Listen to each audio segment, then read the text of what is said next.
Welcome, everyone. We have round two with one of our most popular guests, Tony Holler, who teaches the Feed the Cats program and is I like to say, an elite speed coach. And we're talking about running.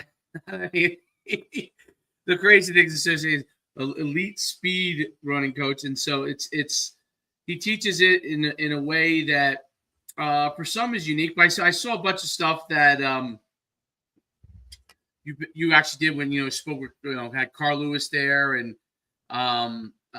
it's just the people that you're connecting with at a high level all subscribe to the stuff that you teach, and you see them teaching. That's the interesting thing, which I find so unique. But it's one of those things where you're one of the first to kind of preach it out to the world, right? Because if you have unique skill sets as far as speed development, like Carl Lewis, right, coaching at the University of Houston. I think he's still at the University of Houston, or a lot of other elite speed coaches. When you're trying to get clients to come to you at an elite level, meaning Olympic level guys, sharing all those secrets for a long time really wasn't a thing they did. So you're really one of the first guys to really kind of share these kind of secrets. And then obviously you have your own twist on it that makes it elite, I think, and takes the development to another level. But it's great to have you back on, Tony. There's nobody out there doing what you're doing. And I say that genuinely, not just from a what you're teaching standpoint, but the way that you're also, I say, preaching it, to the world, sharing it with everybody. So it's great to have you back on. Well, yeah, thank you. And I think that's just my coaching background. My dad was a coach for 47 years. I taught chemistry for 38. I'm a teacher, and it's really cool in the twilight of my life getting to share teaching secrets and to coach coaches. I love that phrase, coach coaches. And that's what I get to do right now. It's so cool, the unique, and we talked about this on the previously before the show. You were talking briefly about how important it is to really do your speed development before the season, and we were talking about how you're obviously getting ready in a few more weeks to go into the actual track season, but how important this pre-time is to really develop speed. Talk a little bit about that. Yeah, well, we start today, and we don't start the actual track season until something like January 22nd or something like that. But this is a very important window because it's really hard to move the needle of speed during the season because you are so concerned with the health of your athletes. Health trumps everything. An unhealthy sprinter is a slow sprinter, or he's unavailable totally. So we cannot work 7 days a week, 2 hours a day and stay healthy. So we're so concerned with health. And then we're also concerned with our sprinters learning how to sprint for 22, 23 seconds or 48, 49, 50 seconds. And all my sprinters, whether they run the 100 or the 400, they are all going to train the same way in the off season, which starts today for me. And what that means is we never do anything more than 5 seconds. We are at performance level for 5 seconds, and then we rest and recover. We are doing nothing that to the outside observer would create a 400-meter runner. But last year at sectional, we ran a time in Illinois that no team had run in 7 years. So we are training 400 runners, but we're training them as sprinters first. And I think the correlation between, I do a lot of work in football and lacrosse and soccer now. Same thing is that if we spend the off season conditioning, and for the conditioning test, I hate that, that actually happens. We have to get in shape so that we can prove to the coach we're in shape on that first day. If we put all of our priority into getting in shape, aerobic conditioning, building a big aerobic engine, we cannot build speed at the same time. We really, really can't. And so what I preach is this idea that we are going to train at performance levels for short periods of time. It's counterintuitive as hell, because like when we're doing an X factor exercise and I ask my guys, like let's say we're doing pogo jumps. I said, when do we quit? And they go, about 5 seconds. I go, yeah, that's a pretty good idea. And somebody says, well, actually, as soon as we feel a decline in our level of performance, like when we feel a hint of fatigue, we quit, which is totally contrary to everything that the three of us grew up with. No, when absolutely. we fatigue, that's when we got started. That's when you were, push through it, right? Continue, keep grinding. You got to go until you fail and all that other kind of stuff. Just so opposite of what we were coached to do all the way through. All the way through. And I think it is such a shared experience that when I talk like this to a room full of coaches, we are on common ground immediately. One of the first things you do as a speaker is to gain acceptance, to get your audience to say yes. And so when I talk about my experiences with overtraining and constantly worrying about being in shape and not worrying about how fast and how explosive we can be, coaches lean in and say, that's my experience too.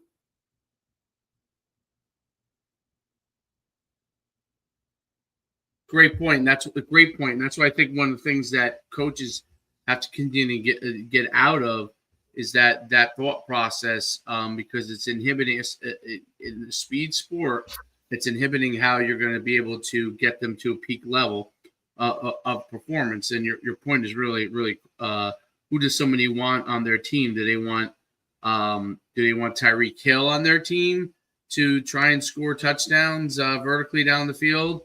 Who can burst quickly for a very short time period, or do they want a cross-country runner to run wide receiver routes? Then obviously the answer is pretty solid. So then the question always is, it's like, why do you train for cross-country practice? It's funny because when you talk about those things, one of the things over the last couple of years, but I actually started doing in my team, and I know Derek's team as well is applying. The team he coaches is applying the Feed the Cats program in some capacity. I'll let him talk about that as well.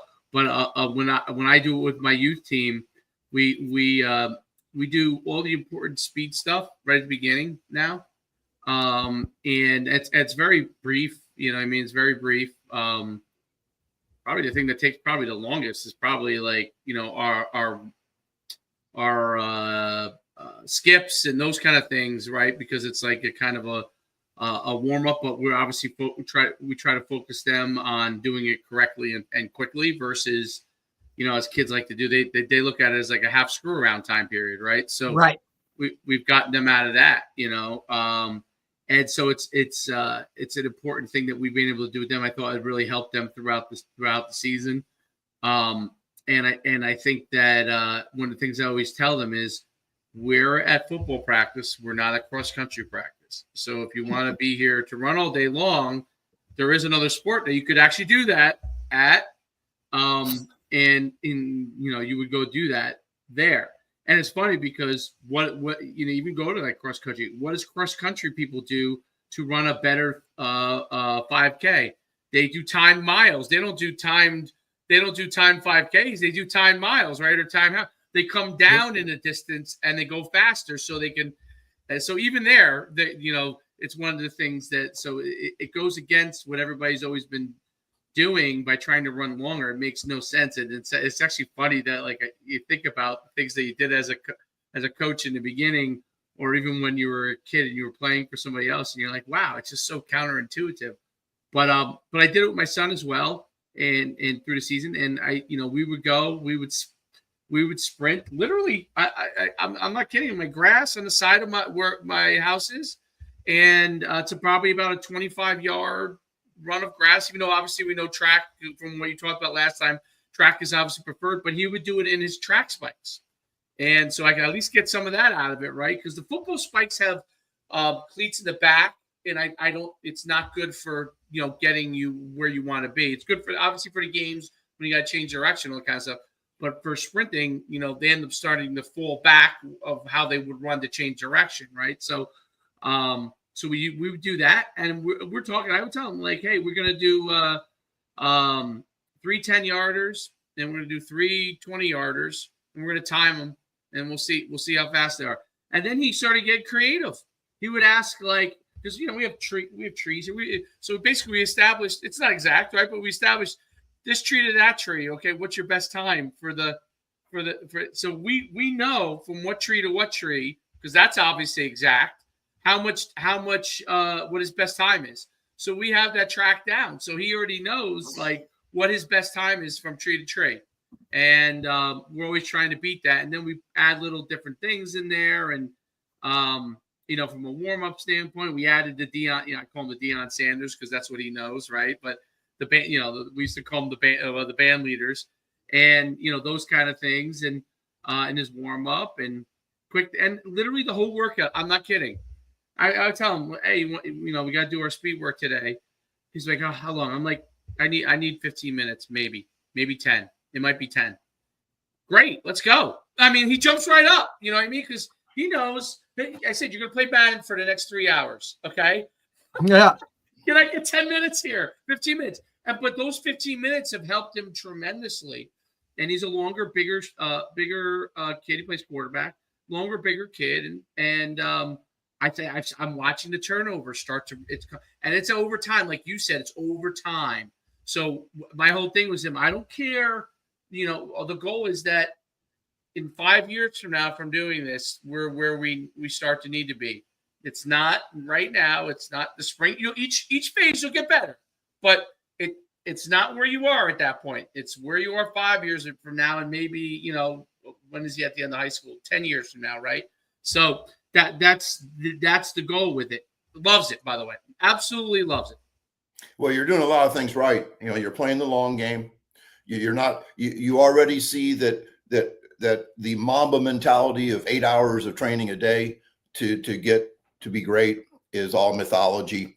Every great athlete, every great coach wants to tell you that they got it through hard work, and they'll never talk about talent, luck, fortune.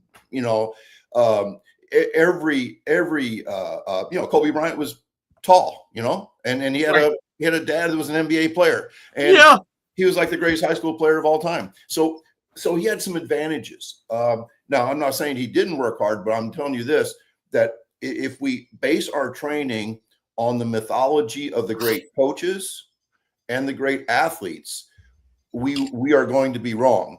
But if you play the long game and you get kids to love what they are doing, there's an incredible thing that happens. My oldest son, just sent me a message today of his 7-year-old and 8-year-old boys making 100 shots out in the street. It's awesome.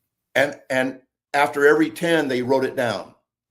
Think about that. 7 and 8 years old, and they're already conditioning. Record, rank, and publish idea. And if you think about it, it turns into kind of like a game.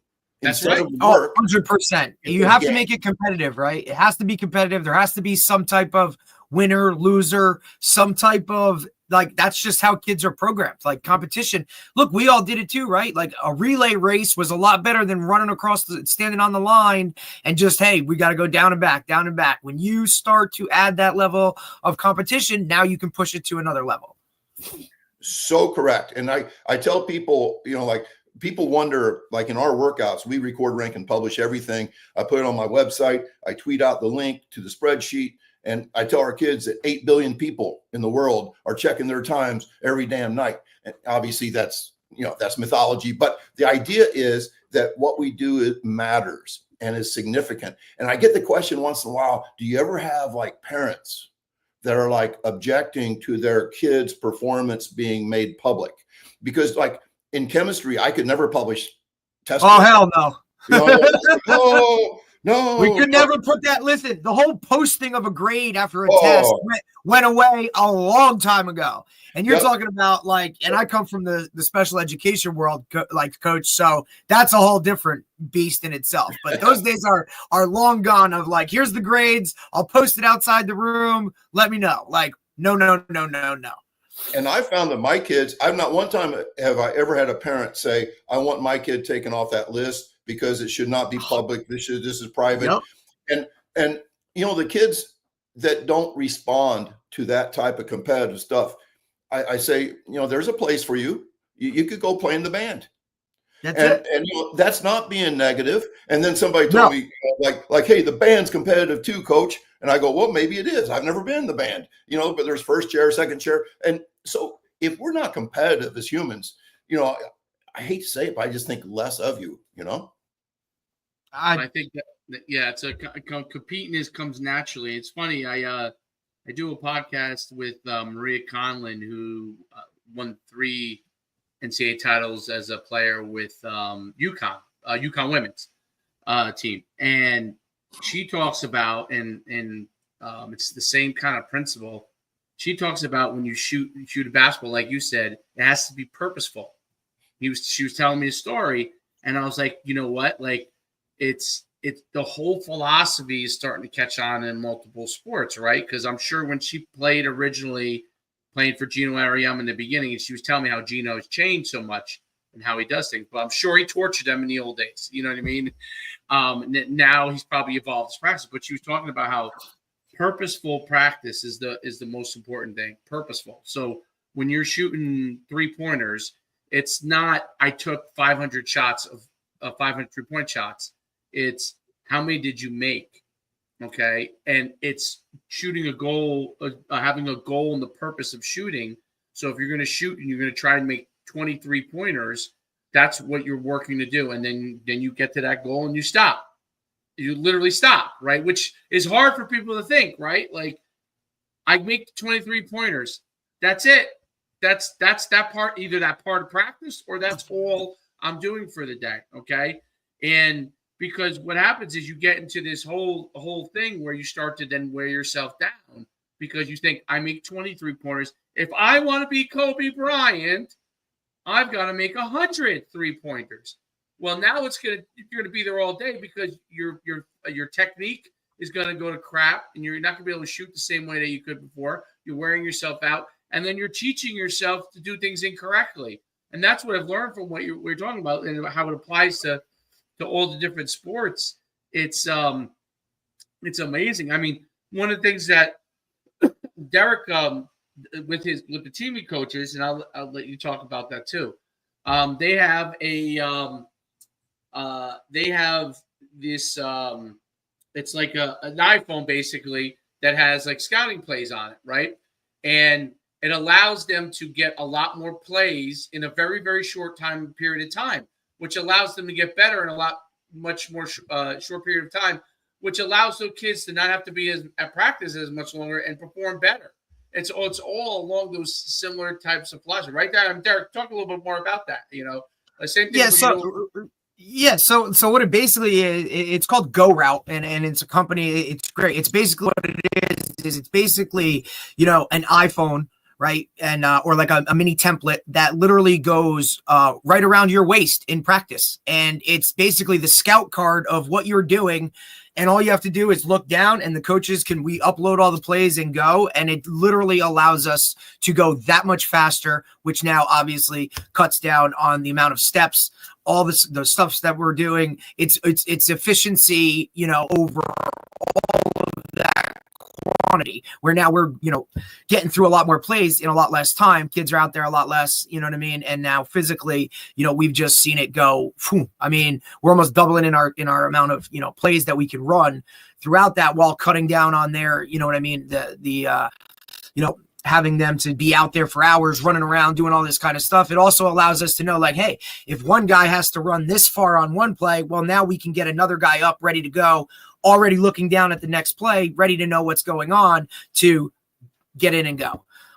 So it's been just phenomenal. Also, what's great for us, coach, is our indoor and outdoor track coach is our freshman football coach as well. And is big into, Tony, he's using every bit of what you're doing in terms of, all of that, all the feed the cat stuff from the warm up to, the sprinting at the beginning of practice and then tapering off as we go. And it's really shown a lot of improvement from our guys. They've been healthier. They've been able to go faster and just perform at a better level through the entire process. But like we said, it's a year-round thing, right? We're not just like scattering it in here. We're not doing it here. Like, we're fully diving into the culture. And I mean, he's seen his indoor and his outdoor come like from one season to the next, just like you're talking about an uptick that's been just phenomenal. And then for us, most of our guys run either indoor or outdoor. So you're having football guys kind of doing the same thing throughout the whole process. And now they're into it. And now when those guys come in from middle school, it's like, hey, this is how we do things. And, you know, after that initial, like, what?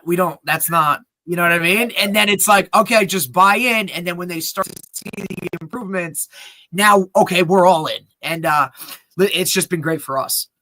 Yeah. As soon as, you know, data is so important really for two reasons. One is it really motivates athletes.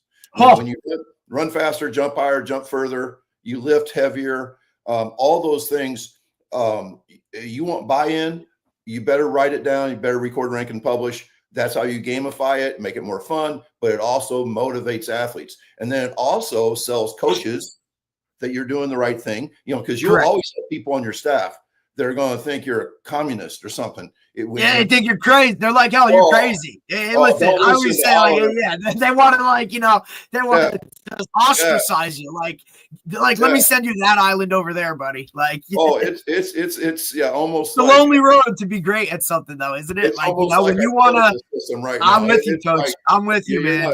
You're not going to convince the people on the other side unless you show them the data. When you show them the data, because we're going to measure meaningful things to make meaningful things more meaningful. And when we start to do that, our athletes get motivated. Our coaches that are on the other side of the political divide here will move over to our side. And the thing that, when you were talking, that is so important to me is it makes the coach's life better. 3-hour practices are a family killer. Football coaches are all God, country, God, family, country, blah, blah, blah. And I always say, if you have to say all those things, then you're trying to convince yourself, because you're probably a workaholic that practices 3 hours. You sit around bitching about your players for an hour in the coach's office. Then you go home in a bad mood. And the only way you get to sleep is if you drink a lot. And you aren't a good human, you know. But I think when you condense practice and create a performance level type of program, coaches are reborn. I'm 65, and I tell people that I feel the same age as a coach as when I was at 35. I feel that young, and I would not have felt that young if I was still coaching the way I did until I was 40. Correct. And I think what's also is, look, the young kids, what they feel, I mean, not even young kids, your players, they see right through you. They know if you're shot, if you're agitated, if you're in a good mood. Like, kids see right through all the bullshit. You know what I mean? Like, so if you're at not your top best as a coach every single day, right, then how can you expect your athletes to do that, right? Or how can you reflect you, Derek? Those kids will reflect you, and guess what? You will reflect them. And that's what I said. Like, I've always said, like, you are a direct reflection, especially within football, right? Because guys, you know, look, you have your overall head coach, you have your coordinators and whatnot, but as a position coach, right, like where you're really with those 7 to 10 kids, like on the regular, they're a direct reflection of what you are as a coach. So if that guy's out there or if, look, maybe your guy isn't even like, you know, maybe he's not even a starter or whatever. If he's the guy that's screwing around on the sideline or the guy that's a problem in the classroom, well, to me as the position coach, like, that's on you, because you're supposed to set a certain standard, even within the team standard, that needs to be held accountable. And that's when I think, you know, you can really take your coaching to a different level, is when you're invested in your kids on that, you know, to that extreme, I guess you want to say, maybe, but like, if you care and you're about to bring it every single day, then your kids will start to bring it every single day. And they'll understand that, look, maybe that position group does that, but we do it this way. Right. And I think with that short, intense, high octane bursts where they can take a step back and which is what football is, right? A play is 7 seconds of full speed chaos, like, and now, we get a break. There's not many other sports that are like that, right? Think about basketball, you're up and down a court, soccer, you're up and down, lacrosse, football is 7 seconds of full speed break. So condition your athletes the proper way. And I think that you've seen that start to kind of come around a little bit more, but you still have these guys that don't believe it or that don't want to do it. And then when you show them the numbers, there's always that one guy that's like, well, buddy, just look at the numbers here and see how your athletes are increasing and not getting injured and doing all the things with, okay, maybe this is a little different, but look at the data itself. And like you said, data is what proves it. Yeah, the GPS data that's coming out now, we're starting to learn why Feed the Cats or sprint-based football teams are so healthy. And healthy means fast. Like if you're unhealthy, you're slow. I think speed is a great barometer of health, and these healthy teams that are winning, we're starting to look at like a GPS data, and almost everything we see is like 90% of all football injuries are the direct result of load. Yeah, load management.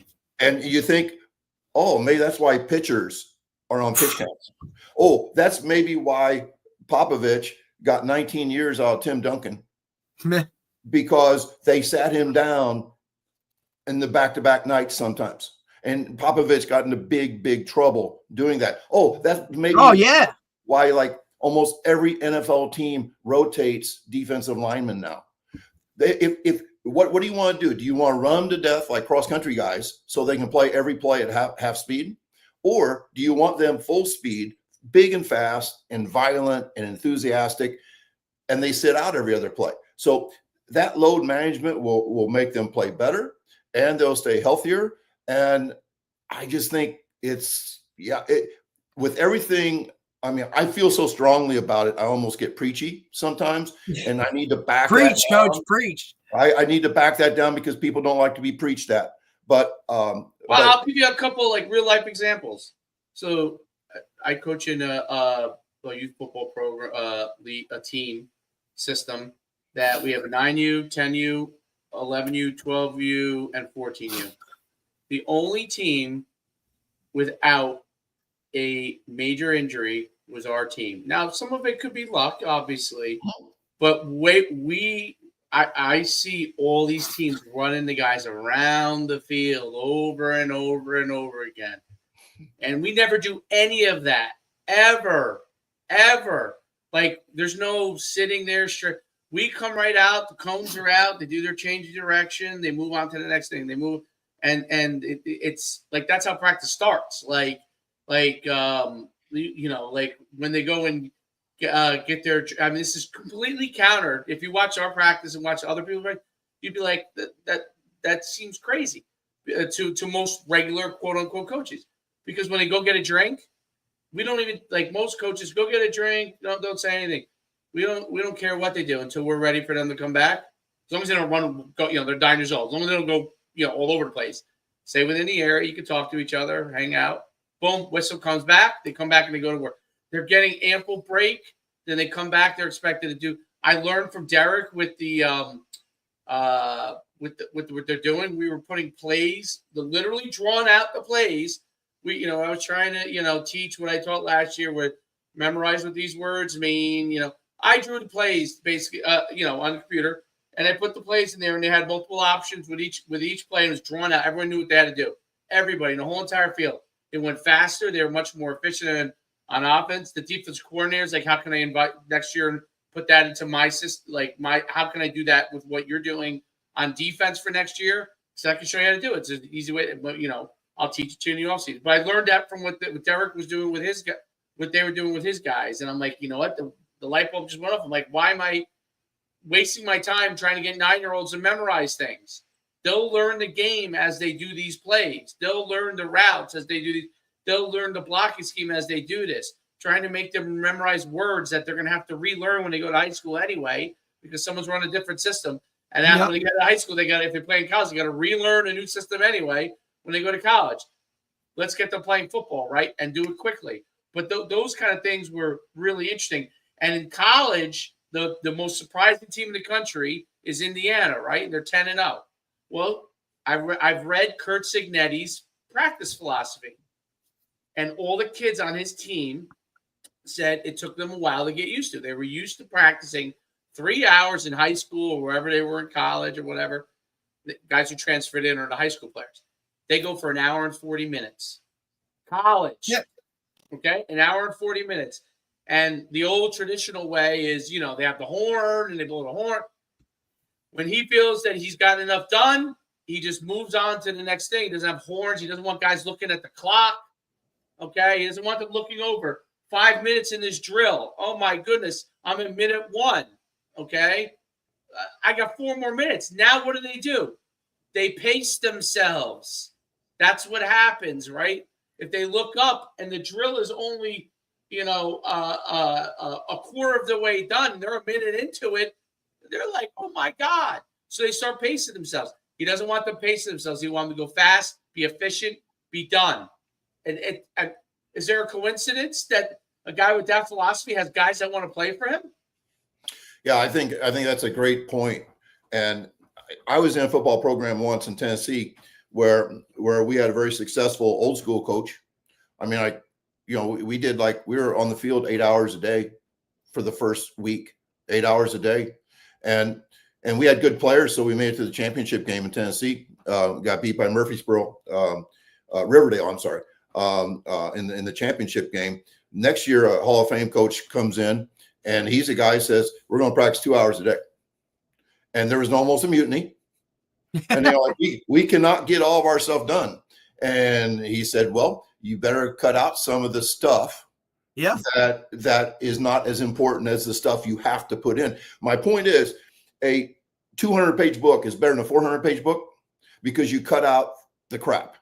The stuff. Same thing, the stuff, the filling, the stuff that didn't have fluff, to be right? there. I mean, it's just nonsense. It's like, look, when you really want to get down to it, cut it down to what needs to be in there. And if you can't do that, then that's on you. You know what I mean? You need to prioritize and structure, which means planning, right? Because maybe you don't have to hit this every single day like you do, right? But maybe when you do, you got to be a little more dialed into it. Or there's ways to do it, but you have to put the work in, right? And that's really what it comes down to. I want to jump in. I believe that the longest, hardest practices happen with coaching staffs that are lazy and they have not planned well. Correct. And there's nothing easier. Couldn't agree more, Coach. There's nothing easier than getting your kids tired. That is any fool can get another fool tired. Now,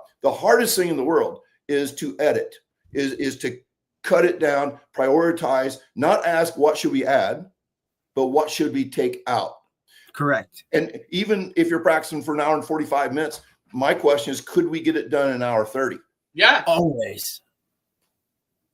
Absolutely. And look, and that's one of the things, so when Dave and I linked up and we started coaching together, that was our entire thing was hey man, fast, efficient, on, off. This is not a marathon type of thing, right? Because that's just not what we want to do. Like you said, it's family killers, it's program killers.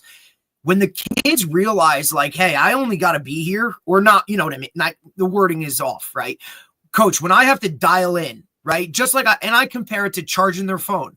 You come in here, plug in for a good hour, 40, whatever we got to do. By the time you leave fully charged with more energy than you did when you showed up, because fast, efficient, on point, let's get out and go. I'm not here to waste your time. I don't want to waste my time, right? And that takes a little bit of conditioning to get used to.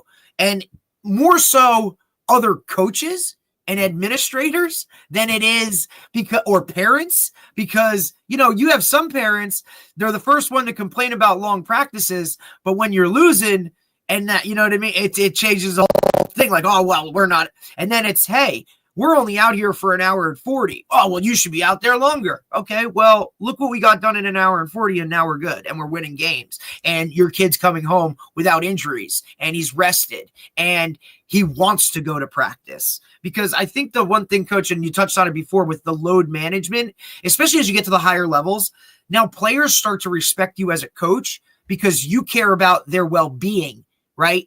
And that individual, that little bit of individual aspect of, hey man, I know you're running a lot of verticals right now. I'm going to throw this guy in here for, a couple plays too, so he can get some work. And now I'm going to save your legs for you.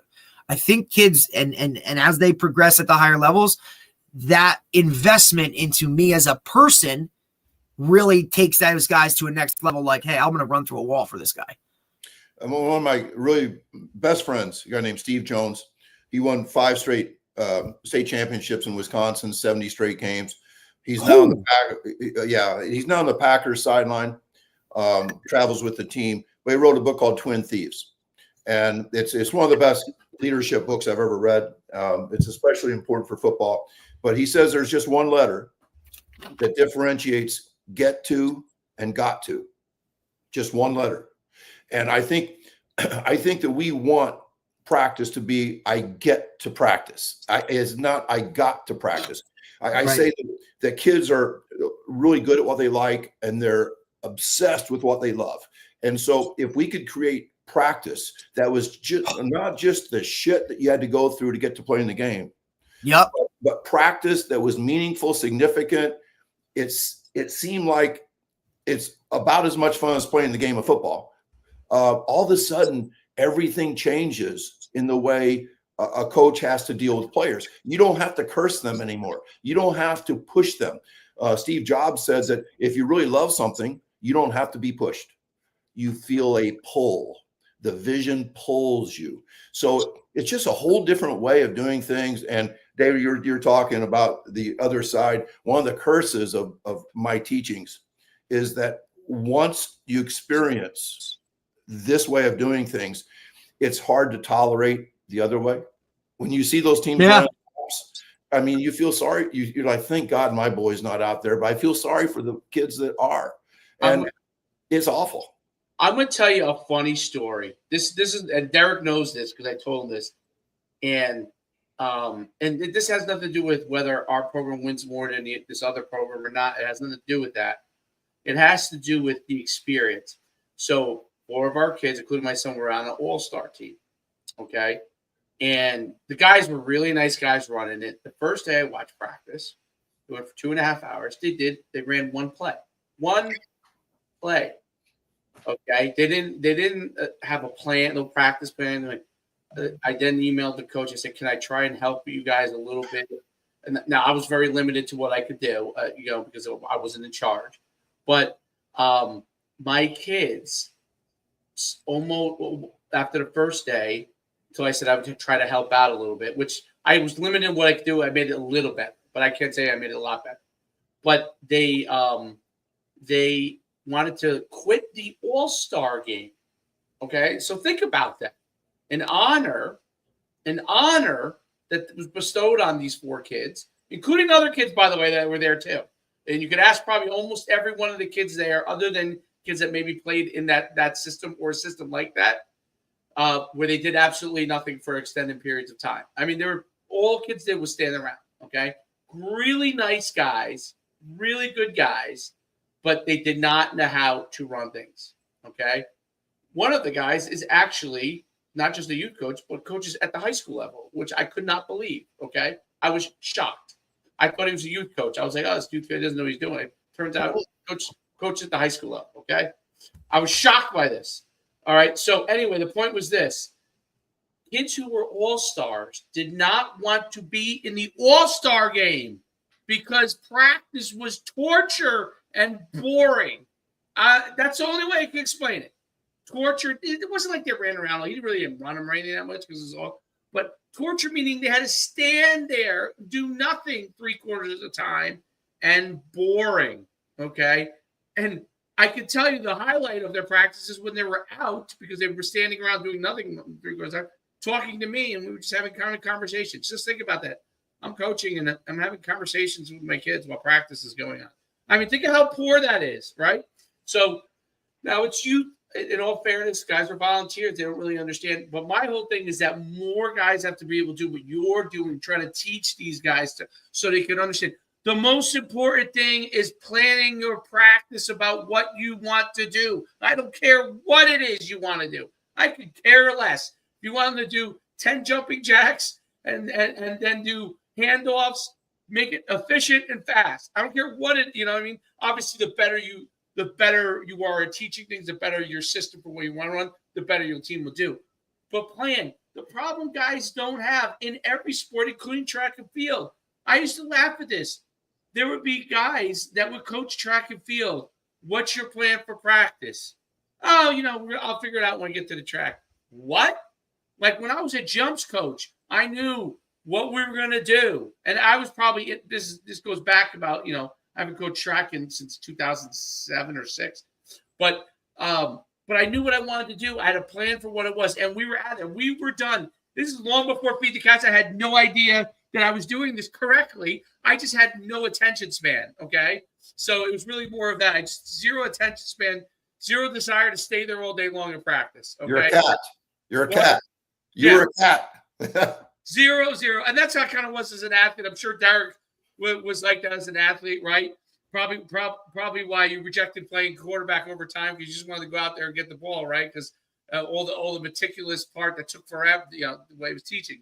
But anyway, the point is that I realized that you had to make sure they wanted to come to jumps practice. I was the jumps coach. Like, it wasn't like the same exact glory that you got from running the 100-meter dash, okay? Even though I was also the sprints coach, I could get them there for the short sprint stuff because we do block starts and it was quick also. But they knew they would get the jumps. Like, sometimes you had a bad day and you didn't hit your mark, So there were things that frustrated some people. But we made it so quick and efficient and like just focused on what we had to do, and we got out of there. I would be walking out. I'm not kidding. Practice would start at 3. After we did our warm-up, the warm-up with the team, quote unquote. And my father was the head coach, by the way. He was old school at the time. And it's funny because he now evolved. He doesn't do any of that stuff now. But and he's 85. But we used to do jumping. We used to do all the stretches. The warm-up took longer than my whole entire jump practice. My jump practice might have been 30 minutes. Might have been. Maybe less. Okay? Our warm-up took 30 minutes. So I was gone at 4 o'clock. I'd be walking out, and my father would be like, "You guys are done?" He's like, "I hope they jump well." I'm like, "They will jump well." I had, 2 guys. At one time, I had 5 guys over 21 feet in the long jump. Okay? Wow. And they were good. They were good athletes. They were good athletes. They had to be good athletes, obviously, really. But they liked doing jumps practice. I had so many kids that wanted to jump. There were kids that wanted to jump, obviously, for some of them, just because practice was over at 4. So they had a good time. I'm not kidding. I want to be a jumper. I said, "Well, why do you be a jumper?" "Well, I heard your practice is quick and it's fun." Literally, these kids had no chance of placing ever. But they wanted to do it. They wanted to be. That's why they wanted to be. They're on the track team. They need a sport, and they were like, I'm going to go do this. If this is going to be my activity, and it'll be fun. And they had a great time. And I didn't know all that kind of stuff back then. I definitely was doing it because I had ADD as far as my style of coaching, but it really turns out that most kids feel the same way that I felt about sports. I want to play. If you're running sprints, you want to see how fast you are. That's it. And I think that's what makes football difficult too, right? Is because you practice way more than you play and you train for way longer. And if you really think about it, you get an opportunity once a week for 2.5, 3 hours to play in a game. And if you're a certain type of player, you only get to play maybe one side or maybe just a couple plays. Like when you really cut it down to the nitty-gritty football, you do not play a lot at all. So this stuff needs to be enjoyable. There needs to be a competitive edge to absolutely everything. And otherwise, you're not going to get full buy-in, and you sure as hell aren't going to get everything you can out of that child, out of that, player, person, whatever you need. It has to be, you have to do something to make it that way. I think we owe that to kids, guys. 100%. They have one chance to go through it. I really feel sorry for the football-only kids. They play, some of them play 9 games all year long. That's it. The other 356 days is like training and practice. So if training sucks, but it's the the suck that we have to go through to get to play in the games, I don't want 98% of my kids' life to be miserable. No. I want them to have the best chance to be athletic and to have a chance to play good football. And even if they're not great players, at least let them feel the nature of the game in practice. 100%. Talk about too. So you have the model, like the different components that you have broken up into your training model, and which has includes the meets, includes or slash games, and then it has the different elements to the training. To talk about that a little bit. Well,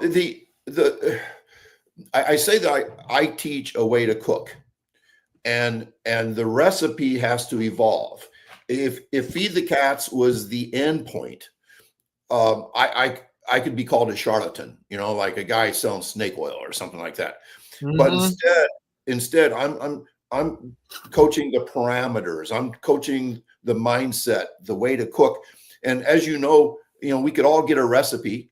If we got a recipe from our great grandmother that made the best spaghetti sauce in the world, it would never taste as good as hers, because she knew how to cook and we don't. She knew the nuance of the ins and outs. And so it's interesting. I just heard the guy that has probably publicized sprint-based football more than anybody, Brad Dixon. They were ahead in the second round of the playoffs, 40-0 at halftime, totally dominated their opponent. And he texted me yesterday and said, "I didn't tell you, but we didn't wear pads all week." Like, what? You didn't wear pads all week? No, right. We didn't wear pads all week. To a football coach, that's like, you know what I mean? That's unbelievable. And they went out and they were up 40-0 in a second round playoff game at halftime. And then another coach who was in the playoffs asked me about a weekly schedule for, once again, in Illinois, last week we were in the second round of the playoffs. And he said, "What would you do?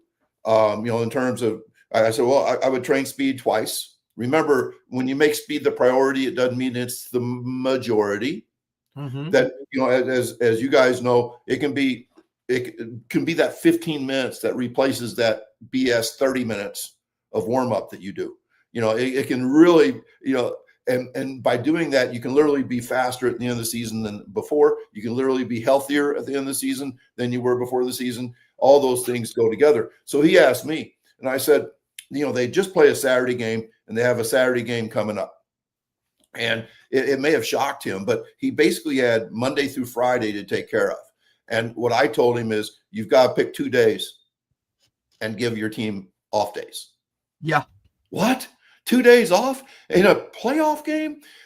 Well, guess what? If they have Monday off, you practice on Tuesday. If you have Wednesday off, and then you practice Thursday, pregame Friday, those 3 practices will be so much better than the 5 practices that you would have had. Your kids will be faster and fresher for the speed workouts.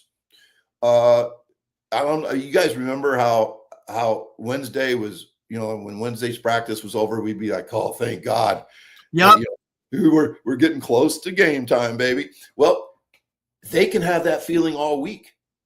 And they go into that game fast and ferociously enthusiastic. And the other thing that people really have a hard time believing is that they think that this way of coaching and playing football is soft. Mm-hmm. And the 8 teams that won state championships last year with the Feed the Cats approach, sprint-based football approach, if you said that their team played soft, you might get punched, because they are not soft people, and they hit. I really think that when Lombardi said that fatigue makes cowards of us all, I think if you put a tired team out on the football field, they're soft. They're soft. They may have practiced 4 hours a night, but they're soft because they're not fresh and enthusiastic. Mm-hmm. And they may yell and scream and bang their heads on lockers before the game. You may think they're ready, but their batteries are drained. And that's not the way we perform at our best. And that's not the way we, learn to love. We want them to love football, not just the games under the lights. No doubt about it. And the speed development aspect of it is so underappreciated. It's mind blowing. To me, it's still. I mean, we're at 2024, and coaches over and over again in football, college, tell the high school coaches exactly who they're recruiting, what kind of guy they're recruiting. A fast athlete. They tell them over and over and over again. And I'm not look. Some of these coaches are great, as far as wins and losses, are great coaches, okay, from that standpoint. But the ones who don't understand that is the whole key are the kids are not going to get, and parents don't. Parents tell me this all the time in recruiting, and I feel bad telling them this, but it's the truth. You're really good. This is what your 40 time is. They're going to go find a guy, at minimum, that is that good, that has a faster 40 time. So the bottom line is, it's not that they're not taking you because they can't find a guy as good that is faster. So he's not as good but faster. No, they're going to find a guy that's as good that's faster. It has changed recruiting. It is no longer. I had this discussion with a couple of parents this weekend, and they when you talking to them, when you tell them, they do understand it, but most people are not telling them this. It makes sense. In the old days, before social media, if I was Lafayette University, okay, and I was in Pennsylvania, I recruited the Northeast. There wasn't the capabilities to step outside of the Northeast because it costs too much money to recruit outside of the Northeast. I have to figure out a relationship with the high school coaches. I don't know anybody, in California per se. I got to see if they're academically good enough. Blah, blah, blah, blah, blah. Well, now with social media, they're finding you. They're finding you.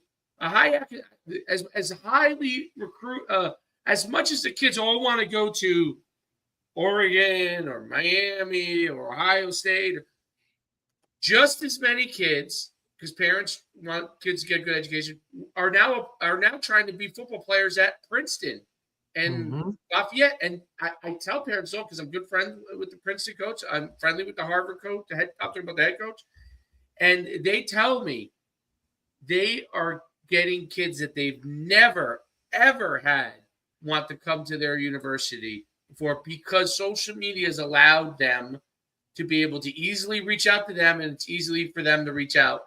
So it makes speed even more a premium. No matter what level you're going to, I can go, and if I'm not happy with the recruit guy I have on my board, I can make an active thing to go find somebody else around the country that does what this guy does, but faster. And that's. I was going to capitalize on one part. Yeah, go ahead. No, go ahead. Yeah. Everybody thinks it's the wide receiver that needs to be fast. I would argue every single position. If you watch the game last night, which is amazing second half last night, the Lions coming back, and Penny Sewell is one of the best offensive tackles in the league, and they can really highlighting this guy. And obviously, his size is. They're always 6'5" or 6'6". Always. If you're 6'3", you're too short. They're always 315 to 330. If you're 290, you're too light. If you're 280, you're too heavy. So among good players that fit into that size category, Sewell runs a 4'8". He runs a 4'8". Guess what happens if there's a guy that has just as good of tape, just as good of, like good blocks and, blah, blah, blah, but he runs a 5'5". He doesn't even get drafted. Nope. And you guys know, you guys have been around the bigs before. You guys know that a high school 260-pound kid probably ain't running a 5'5". Oh God, no. They're run 5.9 or 6 flat. And guess what? They never speed train. They Never. live and eat. And I gotta get big. I gotta get big, like muscle. I gotta put this on. I gotta do that. Like they 100%. don't. It's not And it's not a thing. Is if you're fast, you're athletic. Let me hit on two of the reasons why people argue against speed. One, football is an acceleration sport. Correct. It's 100% acceleration, but the best way to become a better accelerator is to get faster. Max velocity leads to better acceleration.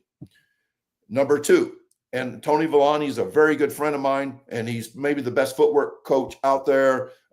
He's selling a ton of shred mills right now, which is a great, great thing. And he and I have really become good friends. And you wouldn't think we would, because he used to kind of talk against speed, because he knew for a fact that the game was played almost always at between 12 and 17 miles an hour, 12 to 17. So people took that as meaning, oh, so you don't have to learn how to run 22, 23 miles an hour. And he is absolutely adamant now that no, you need to be a 23 mile an hour guy to be efficient, to be athletic enough to play after play at between 12 and 17. And the reason why you have to play between 12 and 17 is because you have to change directions. And if you're going 100 miles an hour, stop and start a little bit. You got to go side to side here. You got to, brake. Yeah, you can't turn right if you're going 100 miles an hour. You just can't do it. You have to slow your car down to 30 in order to make a right-hand turn. Well, so football is played at very controlled speeds, but the ceiling of speed is still really important. And slow people just do not play football very well.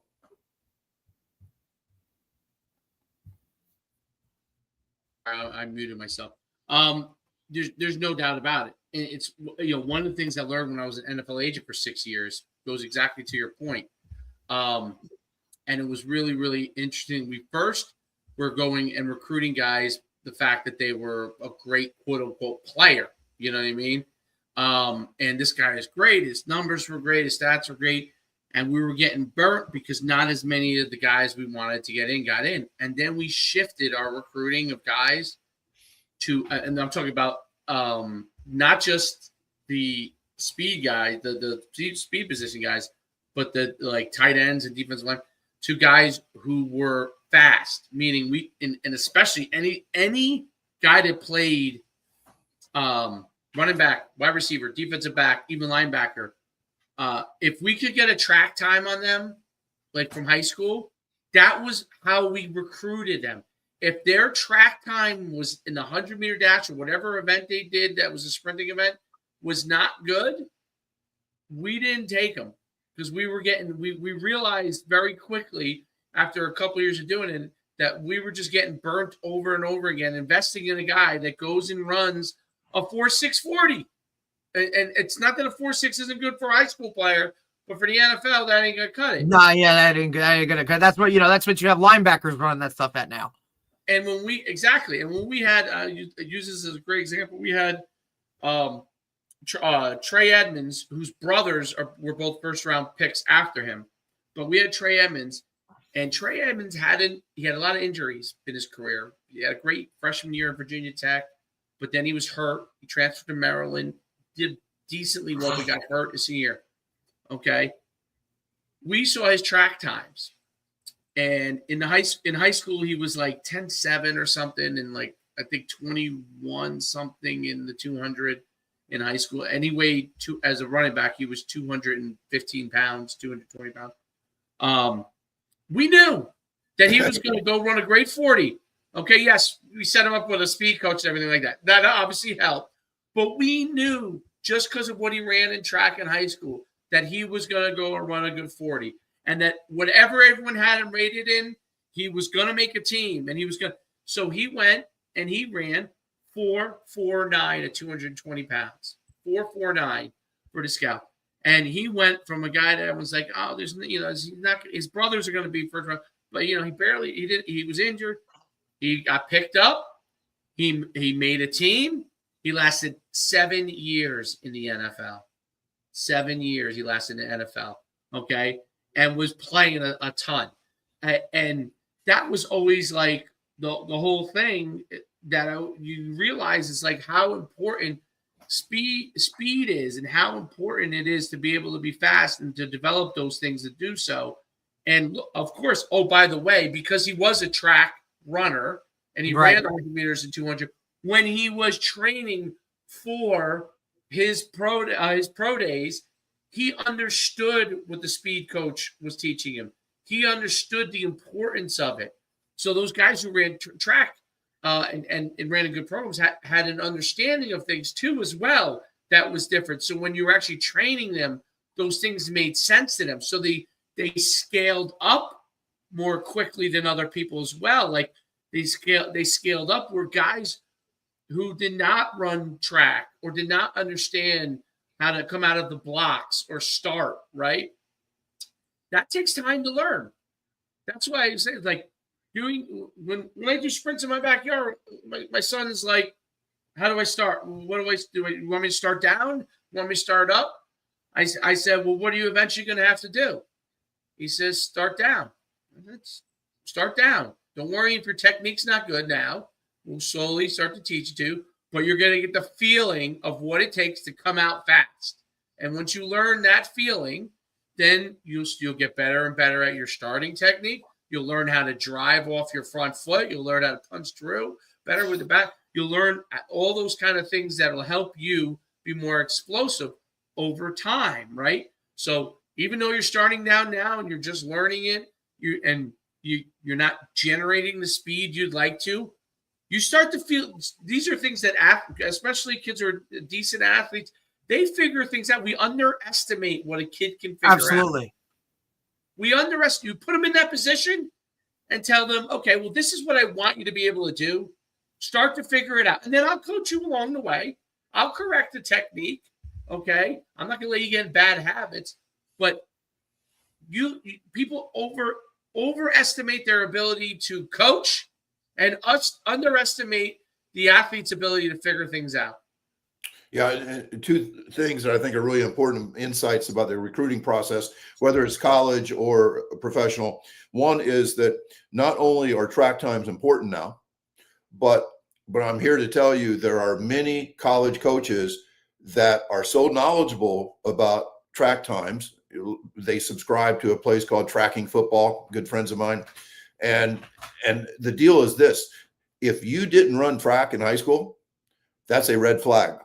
Because absolutely, what they have 100% is that people who can win races run track.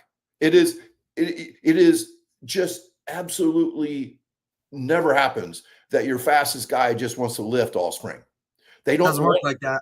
No. So if you did not throw the shot, throw the discus, long jump, triple jump, high jump, run the sprints, run the relays, if you did not find an event that you were dominant in, you are probably not a dominant athlete. So that's really important. Here's another insight. Every player that enters the NFL, let's say Aaron Rodgers, when he entered at 22, is he going to get faster as he ages? The answer is no. You are going to fight aging from the time that you get into the NFL. So what they found is this: people who enter the NFL slow get slower, and they don't stay in the NFL long. No.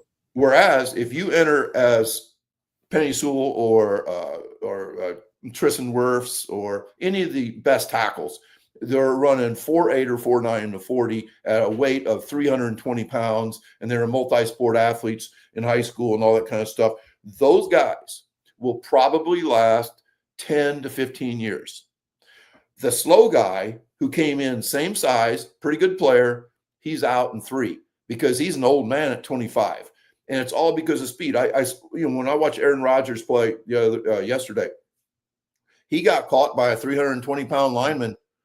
Like Aaron would have lost the 100 meters to this guy by 20 meters. I mean, this guy is so much faster, easily. But when Aaron entered, nobody caught him from behind because he was just faster. We cannot be as fast at 40 as we were at 22. But if we speed train, which I'm not sure he does, I'm not sure if any of the NFL guys do as they get older because they're afraid of injury or something.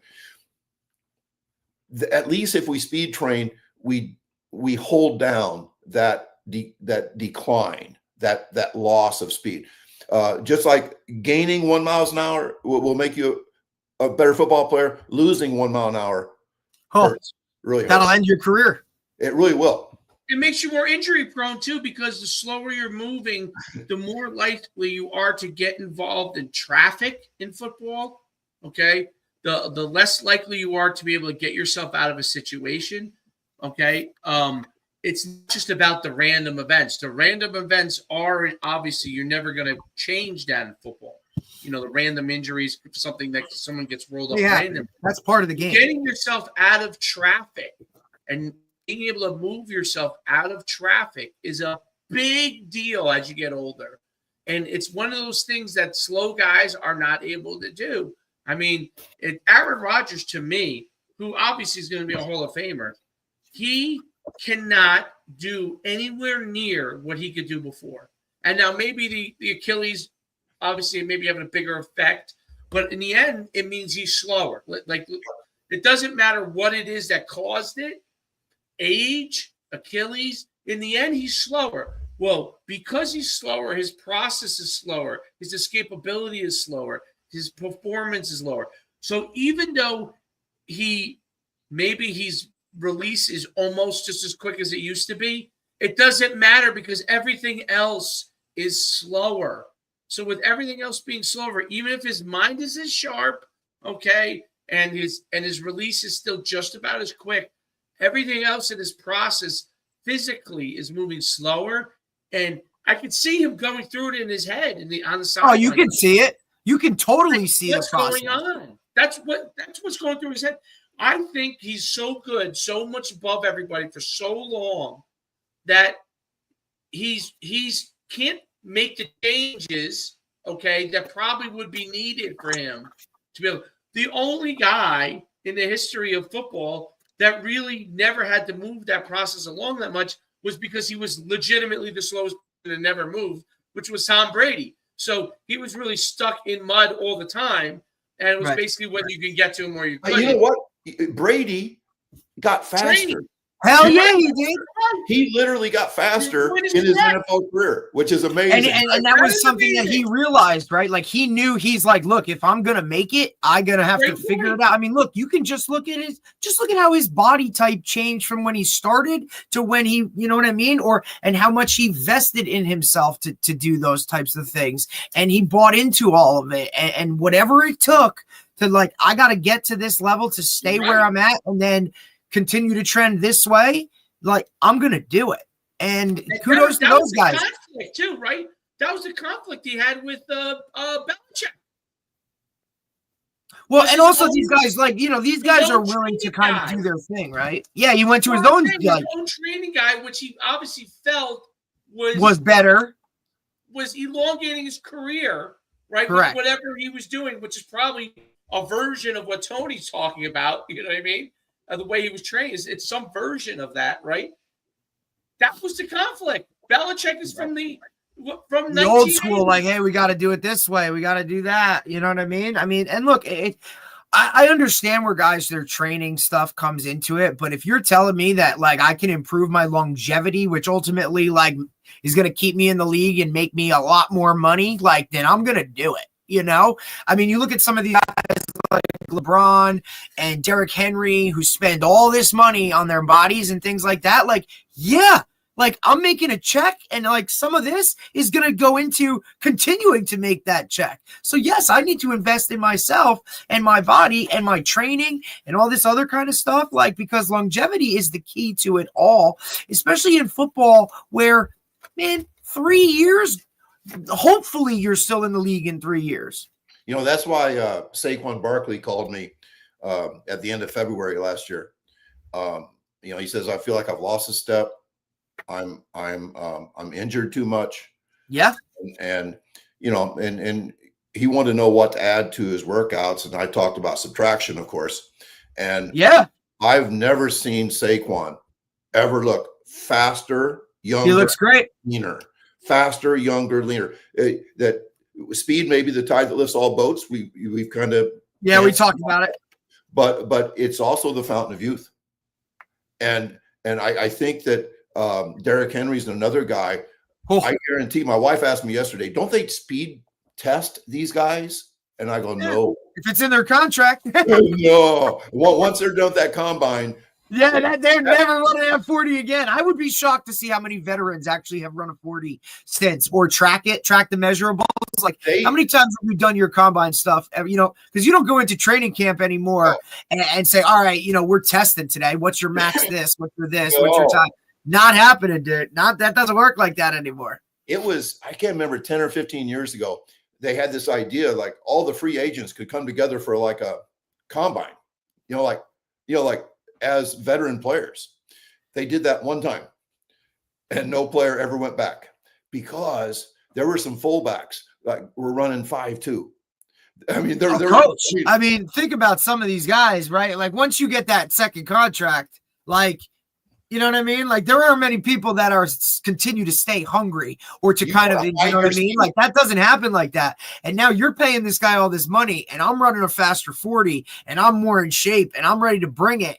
And like, how do you justify that? That's a GM. That's an HR move. Yeah. And David Montgomery is another guy I have personal information about because he trained with Chris Corfist.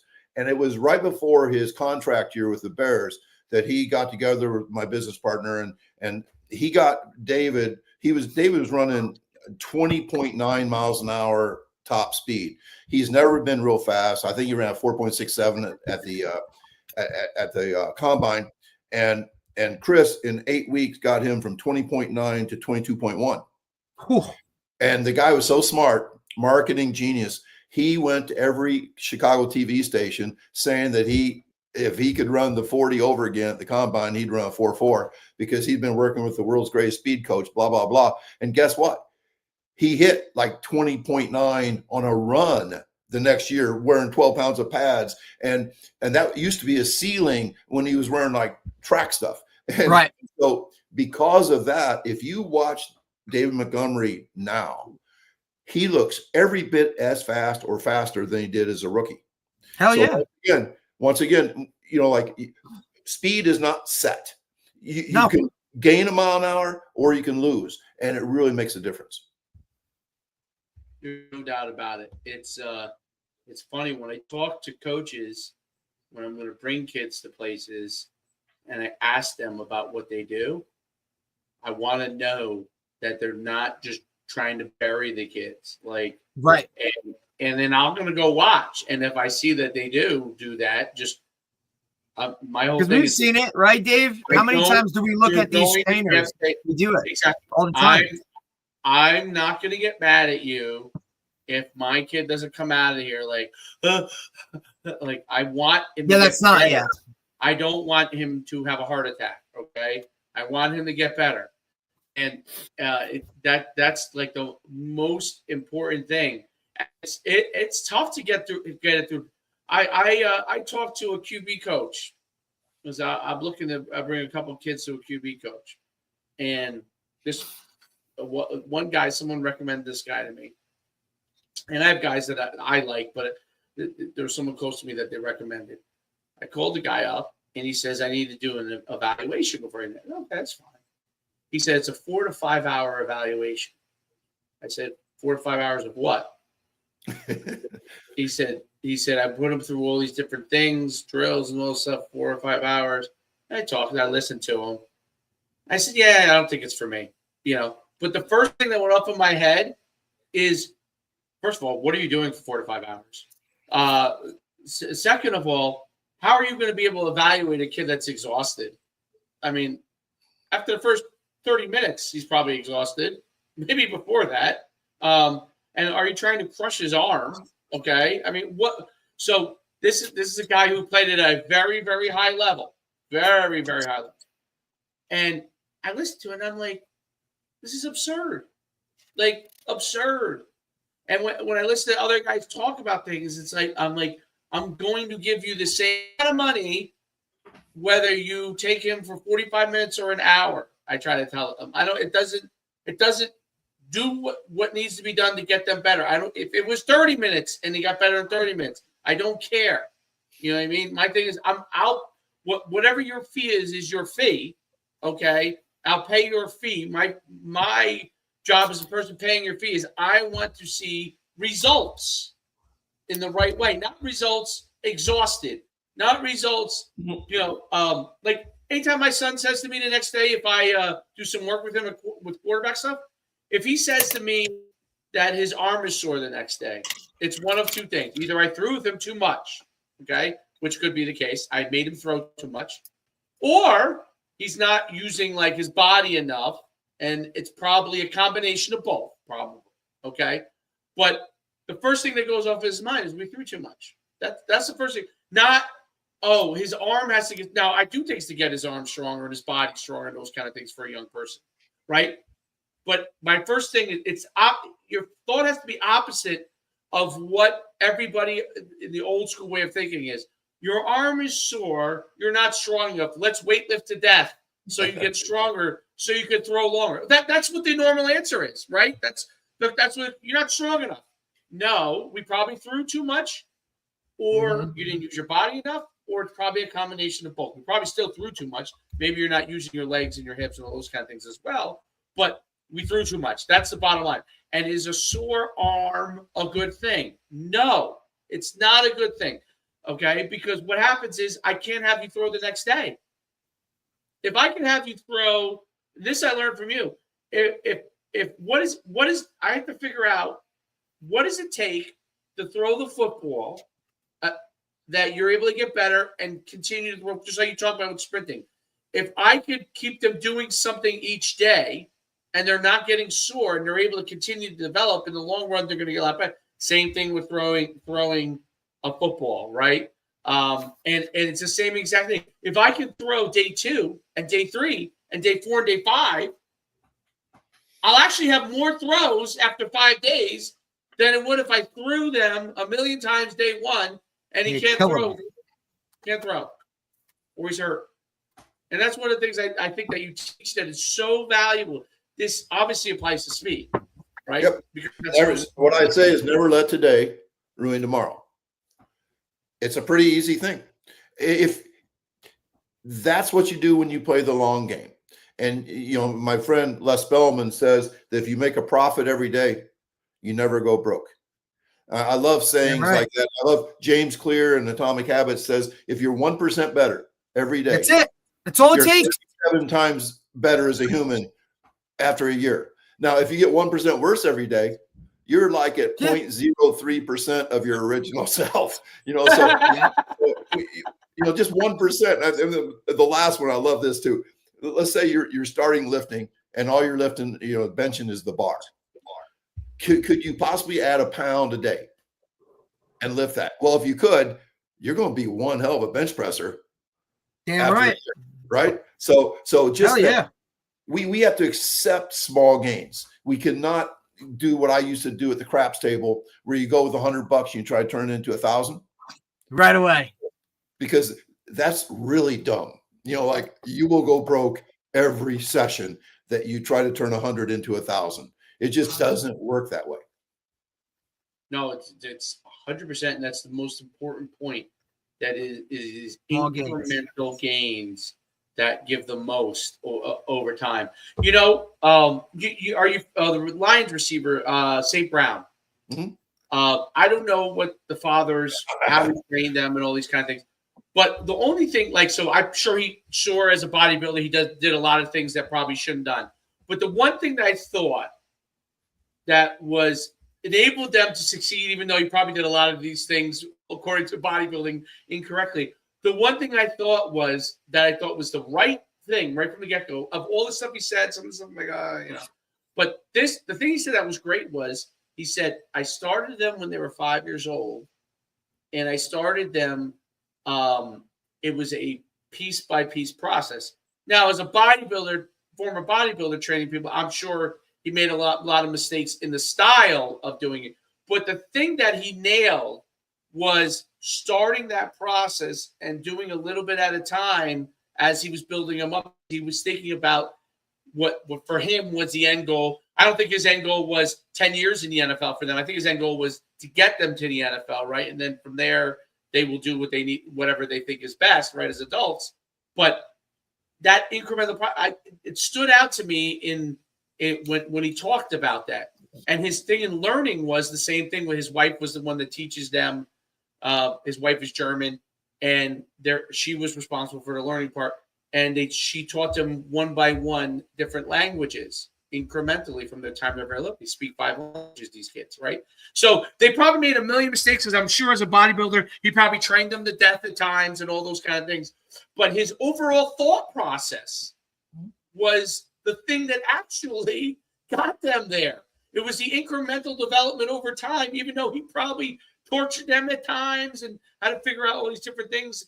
But it was that incremental that's the thought process, that 1% gain, that really point X% gain each and every time that is making the difference over the long haul. And it's very, very hard for people to understand that. How many times does a kid start out as the best player in 6th grade or 7th grade or 8th grade and make no development? None. Because they thought they arrived. It wasn't that. Yes, sometimes they have puberty, but the thought process was, I'm there. Not, okay, I'm better than everybody right now. Where am I going with that?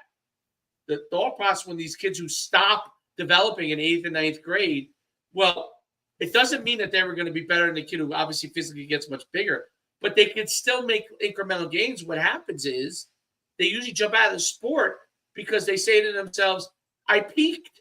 No, you didn't plan for the long term. Correct. You were good when you were dominant without doing anything, or because you were physically superior as a younger person, or you developed earlier, whatever it is. But you didn't develop for the long term. It's what I would probably react to that with, and I know all about what they've done and stuff. I think that I think the kid was a freak speed wise. Oh yeah, and maybe like the genetic side for the Right. speed took care of that, and then the strength thing really helped him. And I have a feeling like maybe one of the best things they did, along with that incremental 1% a day type of thing, is that he probably fell in love with work. He fell in love with training, the process. Yes. And I sometimes make fun of trust the process, because I think a lot of bad process coaches use that as a crutch. Something bad. Believe in me, all this work we're doing is going to pay off. Well, it gives them time to not plan for the future, right? It gives them that window of mediocrity, or where they can just kind of just play around and be like, yeah, just trust me. Meanwhile, they're still trying to figure it out. That's exactly. I get it. Sorry, I don't mean to interrupt. I do think that that we can fall in love with the process or the training that is required, but I think that then as coaches, we have to create a process, a system of training that's lovable, and I think that's one of our keys.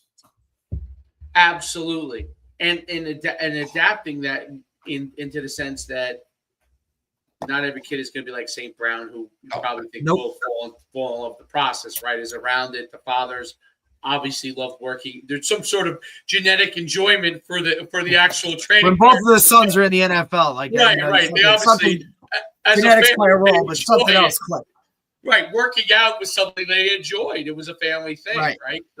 So not everybody is like that, and to be able, you're right, to build that enjoyment into it is an important thing. No, it's absolutely phenomenal. 100%. I'm curious, and kind of because I don't want to hold you up. As far as how you're continuing to spread the message, because I see you with Carl Lewis, I see you. Could talk about all the different things you're doing to continue to spread the message. Well, I have a book coming out later next spring. I've been 99% done with it for about 6 weeks now, and I'm probably going to just have to send it off. I was given a nice advance for it, so it's going to have to happen. So that's cool. And then we run a clinic on December 6th and 7th. That is the most unique clinic, I think, in the nation, called the Track Football Consortium, where we have like 1/3 football coaches, 1/3 track coaches, and 1/3 like S&C type people. And it's pretty cool that anybody that comes, you only get to see 9 live sessions, but we have 27 sessions. So everybody that pays the $199 gets 27 hours of video from really good people like Dan Casey, who's just a brilliant football mind. Yeah. Brian Kula that trains McCaffrey and the heptathlete Anna Hall. We have Les Spellman coming in. We have Chris Corfist, myself. We have several sprint-based football coaches. We have 3 state championship track coaches from last spring coming in from different states. So anyway, it's a really diverse thing. And we talk about living in your silo. This helps you to get out of your silo, like to get away from like the people who just echo everything you say. Yeah. Yep. So the repeaters. Yes. And so this is our 21st track football consortium. And it's been just a huge thing. That's where Carl Lewis spoke several years ago. Stu McMillan spoke. We've had great people, but then also we are doing a sprint-based football clinic, just like we did in Dallas last June. We're doing one in Saraland, Alabama, down by Mobile. And that's in like January 17th. And then January 31st, we're doing one in the Nashville area at Ravenwood High School. And what we do is we basically coaches a new way to coach football that if it did not win, would not be a thing. And then I'm lucky to also, I'm speaking several times at 2 different Glacier football clinics, one in Baltimore and one in Pittsburgh. So awesome. So, and I'm doing all that crap at the same time. I'm coaching a track team. So my track team doesn't do a whole lot on weekends. You know what I mean? We're going to have to, and I got to talk to Derek about this. We got to figure out, we got to get you down here in New Jersey and try to get something there, maybe attach it to one of the football clinics that they have here. Right. Yeah, I'd love that. Because that would be good. What's the big one in football in the in the spring that all the coaches go? That's one of the ACs. Is that Nike or is that Glacier? No, it's Glacier. Oh, it is Glacier. Yeah. They do one in Atlantic City. Yeah, I'd like to get you to. I would love to see if you could come to the New Jersey Coaches Association one that we do that we run up here. Too. That's they do at Iron Peak Sports over in Hillsborough.